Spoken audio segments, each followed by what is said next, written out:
ये तो सच ही है कि घर के बहू का साथ कोई नहीं देता है। अगर पति साथ खड़ा होता है तभी घर की बहू सभी घर वालों से अच्छा रिश्ता निभा पाती है। लेकिन ईशा का पति सूरज तो ब्रह्मचारी है और ईशा भी अपने ऊपर घर वालों के द्वारा खास करके ताई माँ के द्वारा किए गए टॉर्चर को सूरज से शेयर नहीं करती है। अभी तो सूरज और ईशा किचन में गिरे हुए मिलते हैं क्योंकि तेल गिर जाता है जिससे दोनों फिसल जाते हैं। ईशा चिमटे के सहारे से सूरज को उठाती है और तभी दोनों एक दूसरे पर इल्जाम लगाते हैं कि यह सब तुम्हारे वजह से हुआ है। तब काव्या आ जाती है और दोनों को कहती है कि आप दोनों कपड़े बदल लें, यहाँ तेल की सफाई मैं कर लूंगी। यह सब तो हो जाता है, लेकिन ईशा जो केक बना करके जाती, उसे बहुत एक्साइटमेंट हो रहा था कि कैसा बना होगा। हालांकि खुशबू भी बहुत अच्छा आ रहा था। सभी घरवाले वेट कर रहे थे कि ईशा भाभी, आज आपके कारण हमें चॉकलेट केक खाने को मिलेगा। बट कुकर खोलते ही पता चलता है कि केक आधा पका हुआ है, आधा केक और आधा हलवे की तरह। ब्लूटूथ की माँ ईशा को कहती है कि मेरे बेटे को बड़े सपने दिखाकर तुम उसे ये गोबर खिलाओगी। ईशा इससे बहुत ही निराश हो जाती है कि अब वो क्या करेगी, कैसे बनाएगी। बर्थडे उसे हार का महसूस होता है। उधर से ताई माँ भी आ जाती हैं और ईशा के ऊपर हाथ भी उठाती है।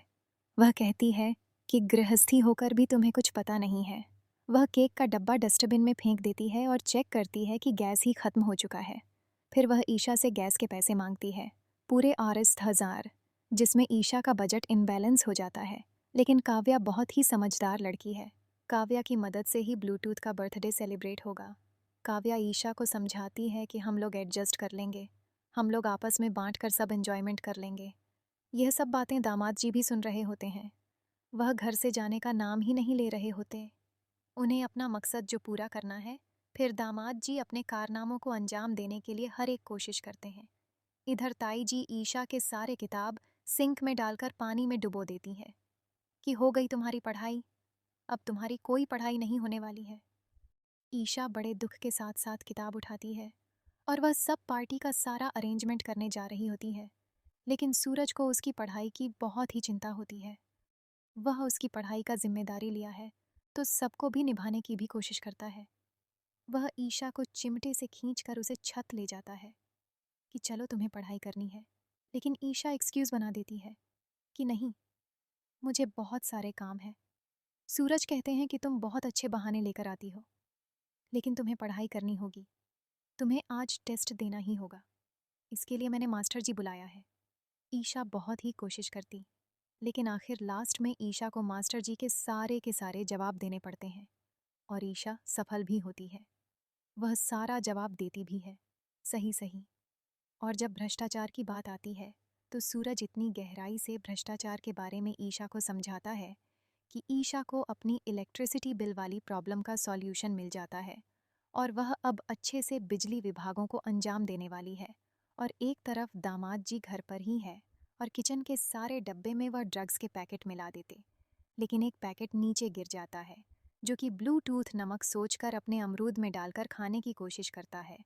लेकिन दामाद जी उसे रोकने की कोशिश करते हैं, खाने से रोक नहीं पाते हैं तो वह उस पर हाथ उठाने की कोशिश करते हैं। ईशा ऐसा देख लेती है और घर में बवाल हो जाता है। सब घर वाले इकट्ठे होते हैं और ताई जी अपने दिमाग को भगवान मानती हैं। वह कहती है कि तुम्हारी हिम्मत कैसे हुई मेरे दामाद से ऊंची आवाज़ में बात करने की, तुम्हें इनसे माफ़ी मांगना होगा। ईशा घड़ी में देखती है कि बिजली ऑफिस बंद होने में से आधे घंटे लेट है, इसलिए ओके सॉरी जीजा जी कहकर निकलने वाली होती है। लेकिन ताई का कहना होता है कि तुम मेरे भगवान को हर्ट की हो तो तुम्हें पैर छूकर माफ़ी मांगना ही। आगे बहुत इंटरेस्टिंग चीज़ होने वाला है, क्योंकि जैसे ही ईशा पर छूकर माफ़ी मांगने को होगी तभी सूरज भी आ जाएगा और ताई जी को यह करने से रोक लेगा। ताई जी को अपने बेटी और दामाद के अलावा कोई नज़र नहीं आता है, चाहे ईशा उनके लिए कुछ भी कर ले। दिल से कितनी भी अच्छी हो, लेकिन उन्हें ईशा की अच्छाई बिल्कुल भी नज़र